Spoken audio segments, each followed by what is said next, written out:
A gente vive numa sociedade que estimula a gente toda hora a querer mais. A gente quer mais dinheiro, a gente quer mais bens, mais seguidor, mais experiência, mais produtividade. E desde pequenos a gente aprende que conquistar algo, seja um brinquedo novo, uma promoção no trabalho, um carro do ano, é sinal de sucesso e felicidade.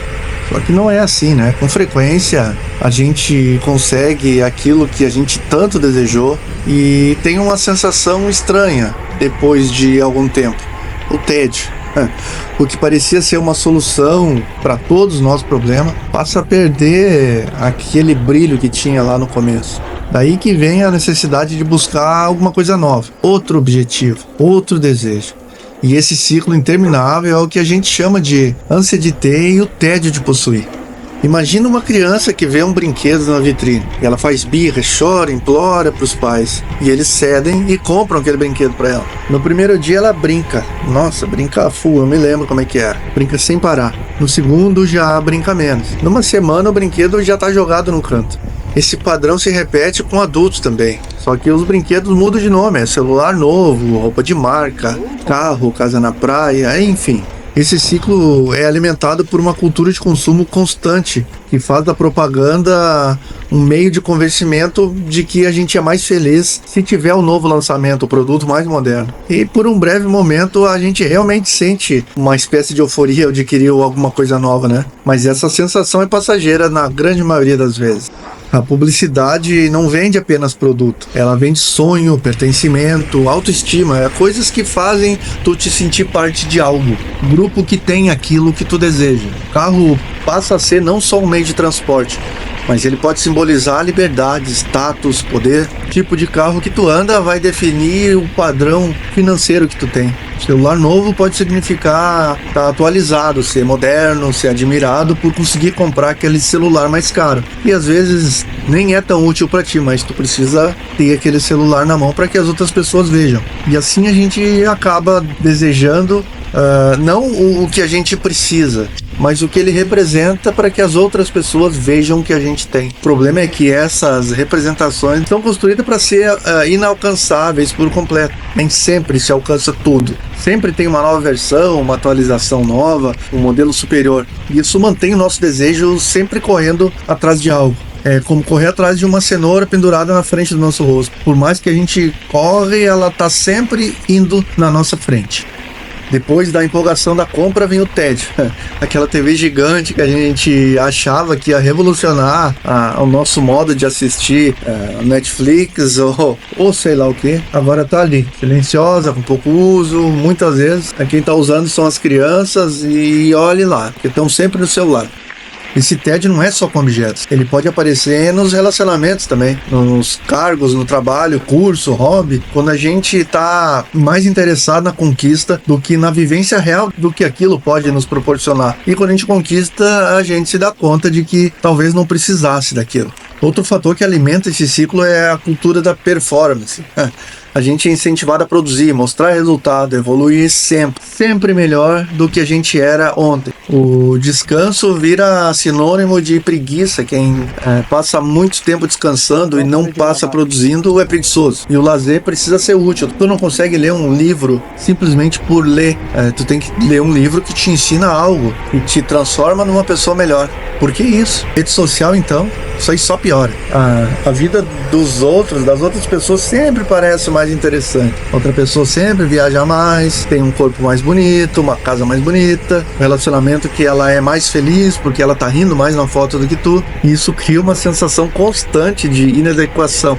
Parece que tu não tem aquele padrão e tu tem que estar sempre correndo atrás dele. Mesmo quando a gente tem muito, a gente tem o suficiente, parece que a gente olha pro lado e sente como se não tivesse, né? Diz aí se tu não tem essa sensação também. Sapato, tênis, quantas mudas de roupa a gente tem no nosso guarda-roupa que a gente não usa mais, né? Carro, por exemplo, depois de meses pesquisando, tu compra o carro que tu sempre quis. Mas daí no ano que vem é lançado um novo carro e a gente já começa a olhar pro nosso carrinho ali que tá bom, que não tem problema, que é confortável de um jeito diferente. Relacionamento não passa muito longe disso, não. Muitas vezes a gente idealiza tanto a outra pessoa que quando o relacionamento finalmente estabiliza, se torna perene, a gente sente tédio, acha que tem algo errado, quando na verdade é só a rotina natural da vida a dois e basta só dar uma movimentada. Trabalho, a gente sonha com promoção, com aumento de salário, com aquele curso que vai nos levar a um novo patamar. Quando ele chega, o entusiasmo dura todo aquele tempo, todo aquele esforço que a gente dispensou para alcançar ele. Sei lá, vamos ver, tomara, né? Viagem, mesma coisa, curso, hobby. Então, para romper esse ciclo, não é que a gente deva parar de desejar ou de conquistar as coisas.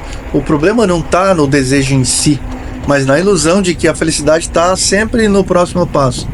E algumas atitudes podem ajudar, então reconhecer que aquilo que a gente conquistou já é o suficiente e tirar o máximo que a gente puder daquilo ali.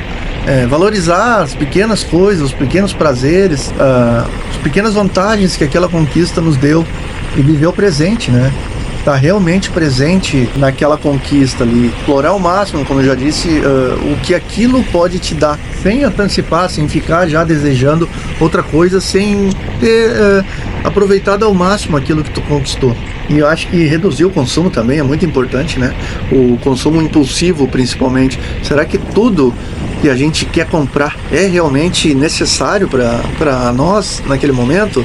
Sim, tem coisas que são indispensáveis, né, para as nossas necessidades mais básicas, mas será que tudo que a gente deseja, será que essa angústia de ter e daí muitas coisas a gente não consegue, se tornam mais angústia do que quando a gente consegue? De acelerar um pouco também, né, pessoal? Ter momento de pausa, sem culpa, sem ficar se culpando por não ter alcançado aquela produção que tu quis no trabalho, de não ter conseguido trocar de celular quando tu programou, ou se permitir não produzir o tempo todo, não buscar um objetivo maior a cada vez que tu consegue alcançar alguma coisa que tu planejou. Viver o momento.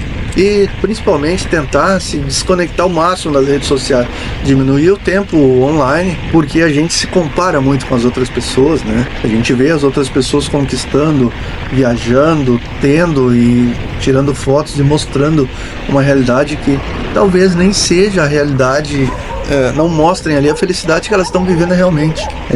Essa diminuição das redes sociais também é uma coisa bem importante, porque a gente para de nos comparar com as outras pessoas.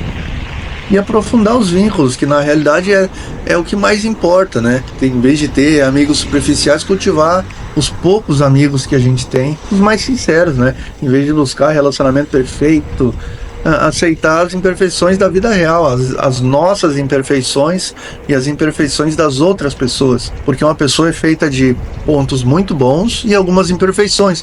Então, eu costumo dizer que a média de uma pessoa está entre o melhor e o pior dela. Então, entre isso, a gente vai compreender o que é uma pessoa agradável para estar com a gente.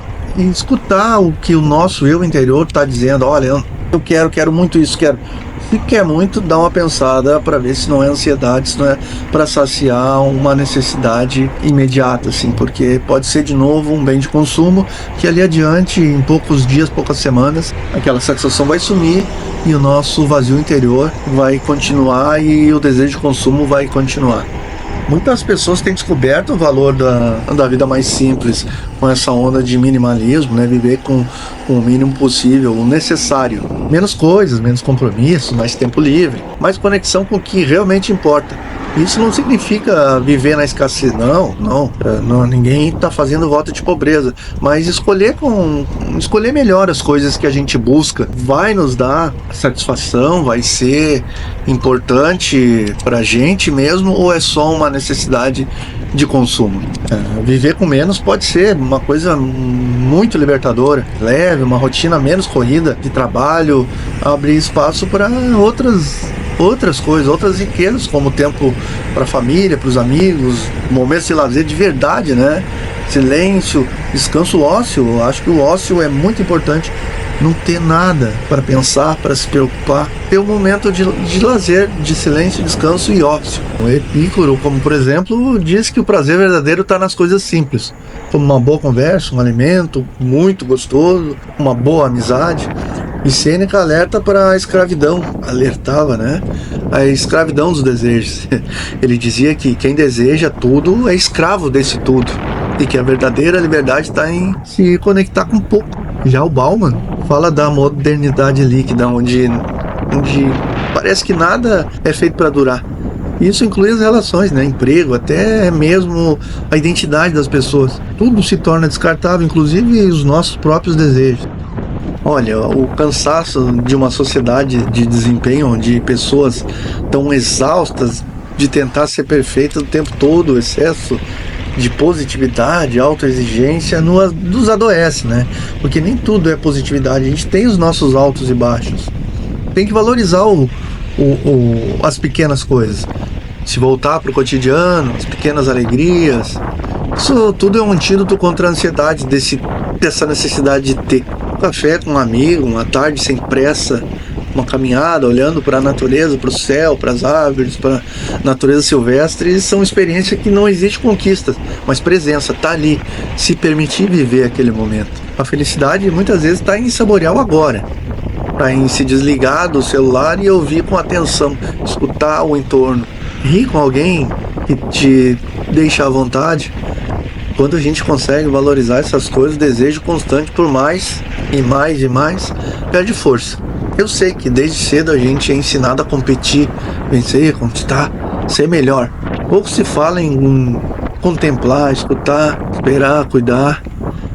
Uma educação voltada para ser e não apenas para ter pode transformar gerações. Ensinar crianças a valorizar o que tem, lidar com a frustração e encontrar beleza na simplicidade é um caminho para uma sociedade mais saudável.